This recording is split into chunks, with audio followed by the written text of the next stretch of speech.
दयालपुर नामक गांव में रघुवीर नाम का एक आदमी रहता था। रघुवीर गांव में दूध बेचने का काम करता था। रघुवीर के पड़ोस में उसका भाई ललित रहता था और वो भी दूध बेचने का काम करता था। पता नहीं पिताजी ने ललित को एक गाय क्यों दे दी। अगर उन्होंने ऐसा ना किया होता तो आज पूरे गांव में सिर्फ मैं ही दूध बेचता। ललित बहुत अच्छा इंसान था, दिल लगाकर काम करता था और अपने परिवार के साथ खुश रहता था। मगर रघुवीर हमेशा अशांत रहता था, सभी का बुरा करने में लगा रहता था। अरे रघुवीर, आ गए दूध देकर? हाँ आ गया, तुम बताओ। हाँ भाई, आज जल्दी काम खत्म कर लिया क्योंकि मुन्ने के स्कूल में बुलाया गया था ना। अच्छा है। अब मैं जाता हूँ, मुझे बाजार से कुछ सामान लेकर आना है। ठीक है भाई। रघुवीर ललित को बिल्कुल भी पसंद नहीं करता था। हमेशा पिताजी ललित का ही पक्ष लेते थे, उसकी बड़ाई करते थे। पता नहीं ऐसा क्या है इसमें, है? मुझे तो कुछ भी खास नहीं लगता। ललित का सुखी और शांत जीवन रघुवीर से देखा नहीं जाता था। रघुवीर घर आता है, तभी उसकी पत्नी चंदा कहती है, आ गए आप? कहाँ घूम रहे हैं सुबह से? तुम काम बताओ ना, तुम्हें क्या मतलब मैं कहीं भी घूमूं? सुनिए जी, ये हर वक्त मुझसे चिड़चिड़ा होकर मत बात किया कीजिए, बता देती हूँ। हाँ, तुम मेरा दिमाग खाना बंद करोगी तभी तो मैं शांत होकर बात करूंगा। छोड़िए जी, आपको समझाकर कोई फायदा नहीं, मैं सीधे मुद्दे की बात करती हूँ। हाँ बोलो, क्या बात है? धीरे धीरे बच्चे बड़े हो रहे हैं, इसीलिए खर्च बढ़ता जा रहा है और आपकी आमदनी उतनी की उतनी ही है। ऐसे घर नहीं चल पाएगा। हाँ तो क्या चाहती हो, मैं क्या करूं? है? इस एक गाय के दूध को बेचने से कुछ नहीं होने वाला।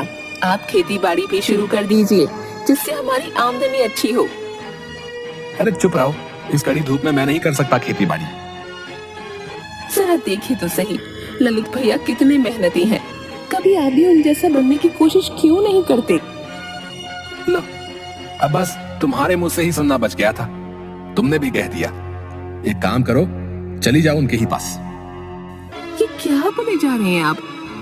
जरा भी समझ नहीं आप में, जो मन में आता है वो बोल देते हैं। मुझे नहीं बात करनी आपसे।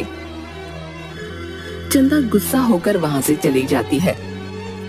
पता नहीं ऐसा क्या देख लिया इस चंदा ने ललित में, जो ये भी ललित का गुणगान गाने लगी। कुछ ना कुछ तो सोचना ही पड़ेगा।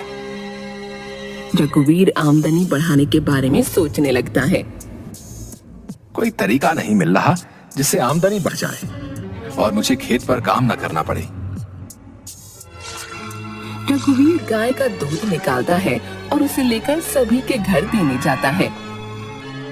एक काम करता हूँ, जब दूध देने जाऊंगा तब सभी के घर से कुछ न कुछ चुरा लूंगा।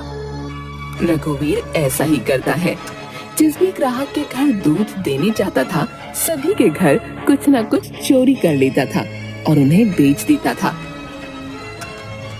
इस काम से भी कुछ खास पैसे नहीं मिल रहे हैं। इन छोटे मोटे सामानों को बेचकर 100-200 मिल पाते हैं। इसमें क्या होगा?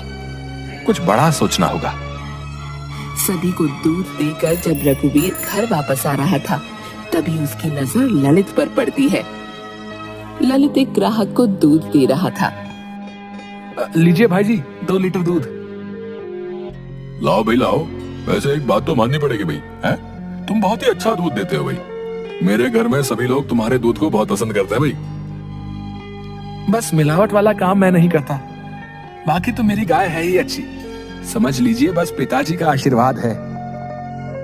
ठीक है भाई, ठीक है। अब मैं चलता हूँ, कल भी 2 लीटर दूध मेरे लिए रखना, ठीक है? हाँ जी जरूर।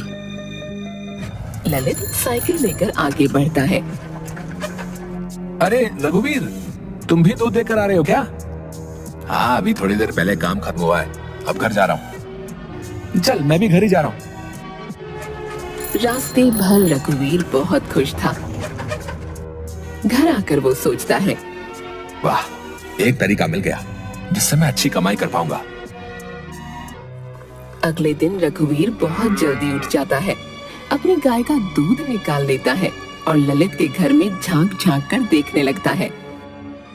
जैसे ही ललित दूध निकाल कर अंदर जाता है, रघुवीर ललित के घर में घुस जाता है और उसके बर्तन से आधा दूध निकालकर अपने पास रख लेता है और बाकी में पानी मिलाकर वहाँ से भाग जाता है। ललित अंदर से आता है। चलो दूध देकर आता हूँ। रघुवीर पहले की ही तरह अपने सभी ग्राहकों को दूध दे देता है और साथ ही ललित के पास से चुराया हुआ आधा दूध घूम घूम कर बेच देता है। वाह, क्या दिमाग लगाया मैंने। इस तरीके से तो अभी मेरी अच्छी कमाई होगी। साथ ही आने वाले दिन में ललित के ग्राहक भी कम होंगे और वो भी मेरे पास ही आएंगे। ग्राहक बढ़ जाएंगे तो अभी से भी ज्यादा पैसे आएंगे हैं। ललित पर वर्षों से भरोसा होने के कारण कोई भी ग्राहक ललित से दूध की शिकायत नहीं कर रहा था। अब तक लोगों ने ललित से दूध की शिकायत करनी क्यों नहीं शुरू की? लगता है मेरी ये योजना काम नहीं आई। अब कुछ और करना होगा। रघुवीर कुछ अलग सोचने लगता है। अब एक ही उपाय है और मैं उससे भी करूंगा। रघुवीर सुबह सुबह ललित के दूध में जहर मिला देता है और भाग जाता है। ललित सभी को दूध देकर आता है। दूध पीते ही कई लोगों की मृत्यु हो जाती है और कई लोग अस्पताल पहुंच जाते हैं। सभी ललित के घर आकर पत्थर मारने लगते हैं। अरे, अब ये क्या हो गया? अचानक इतनी भीड़। ललित, आज तुम बच नहीं पाओगे। तुमने दूध में जहर मिलाकर हमें दिया था ताकि हम मर जाएं। रुको, अभी तुम्हें बताते हैं। ललित कुछ नहीं समझ पाता। सभी उसे मारना शुरू कर देते हैं। तभी पुलिस वहां आती है और ललित को पकड़ कर ले जाती है। ललित की पत्नी मोना वहां आती है। रुक जाइए, मेरे पति को छोड़ दीजिए, उन्होंने कुछ भी नहीं किया है। पुलिस ललित को साथ लेकर चली जाती है। ललित की पत्नी और बच्चे रोने लगते हैं। तभी मोना की नजर रघुवीर पर पड़ती है। ऐसे दुख के माहौल में रघुवीर मुस्कुरा रहा था। मोना सोचती है, इस वक्त जब इनका भाई जेल जा रहा है तो ये मुस्कुरा रहे हैं, जरूर कुछ तो गड़बड़ है। मोना रघुवीर पर नजर रखने लगती है। ललित के जेल जाते ही रघुवीर पूरे गांव में अकेला दूध बेचने वाला बन जाता है। सभी उससे ही दूध लेना शुरू कर देते हैं। वाह, मजा आ गया। ललित जेल में पड़ा है और मैं यहाँ दुगनी कमाई कर रहा हूँ।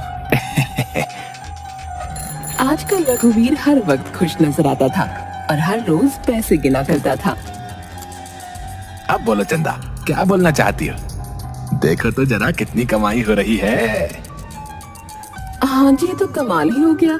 आप इतनी अच्छी कमाई कर रहे हैं, इसी खुशी में क्या मैं मायके से हो आऊं? हाँ हाँ, क्यों नहीं। जाओ, मैं बहुत खुश हूँ। जहाँ घूमना चाहो वहाँ घूम कर आओ। ये लो पैसे रखो, कुछ चाहिए होगा तो खरीद लेना। चंदा मायके जाने से पहले मोना के पास आती है।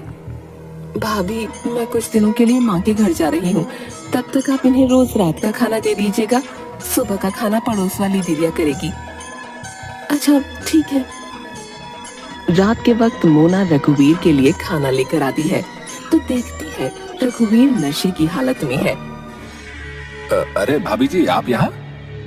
हाँ, खाना देने आई हूँ। रख दीजिए। वैसे आपको तो ललित की बहुत याद आती होगी, है? बेचारा गया जेल। और कौन भेजा उसे जेल? मैं। जी जी भाभी जी, सही सुना आपने। मैंने भेजा है उसे जेल। आपने भेजा है जेल? मगर कैसे और क्यों? अरे भाभी जी, आप भी ना कुछ समझती नहीं है? मैंने ही तो दूध में जहर मिला दिया था, जिस वजह से उसे जेल हुई। वैसे जब जेल से आए तो कहिएगा मैंने उसे बहुत याद किया। रघुवीर की बातें सुन मोना हैरान रह जाती है। मेरा शक सही था। जब मोना वहां से निकल रही थी तभी उसकी नजर एक बोतल पर पड़ती है। वो बोतल जहर की थी। अच्छा, तो यही जहर रघुवीर जी ने दूध में मिलाया था। कौन है इस गांव में जो जहर बेचता है? मिलना पड़ेगा उससे। अगले दिन मोना उस आदमी से मिलती है जो गांव में जहर बेचता था। इसके बाद वो सरपंच के पास आती है। सरपंच जी, मेरे पति बेगुनाह है, उन्हें फंसाया गया है। किसने फंसाया है उसे? आप सभी गांव वालों को बुलाइए, सबके सामने ही सारी बात होगी। सभी गांव वालों को बुलाया जाता है। रघुवीर भी वहां आता है। सरपंच जी, मेरे पति को फंसाने वाला कोई और नहीं बल्कि रघुवीर जी हैं। ये सुन सभी हैरान रह जाते हैं। अरे ऐसा कैसे हो सकता है? ये तो ललित का भाई है। आइए भैया जी, यहाँ सबके सामने आइए और बताइए कि ये जहर की बोतल आपसे किसने खरीदी थी? ये जहर की बोतल रघुवीर जी ने मुझसे खरीदी थी। सरपंच जी, जिस दिन इन्होंने जहर खरीदा ठीक उसके अगले दिन गांव में ये हुआ था। रघुवीर बहुत डर जाता है। क्यों रघुवीर, क्या सच्चाई है? जरा सामने आकर बताओ। रघुवीर डरता हुआ आता है। माफ कर दीजिए सरपंच जी, ज्यादा पैसों के लालच में मैंने ये सब किया। मैंने सोचा ये करने के बाद मेरी कमाई बहुत अच्छी होगी। अभी के अभी इसे जेल भिजवा दिया जाए, साथ ही ललित को छोड़ दिया जाए, और हाँ, गांव में जहर बेचना बंद करो। आज के बाद कभी किसी ने ऐसा किया तो कड़ी से कड़ी सजा मिलेगी। रघुवीर को गिरफ्तार कर लिया जाता है और ललित को छोड़ दिया जाता है। सभी गांव वाले ललित से माफी मांगते हैं और वापस ललित से दूध लेना शुरू कर देते हैं।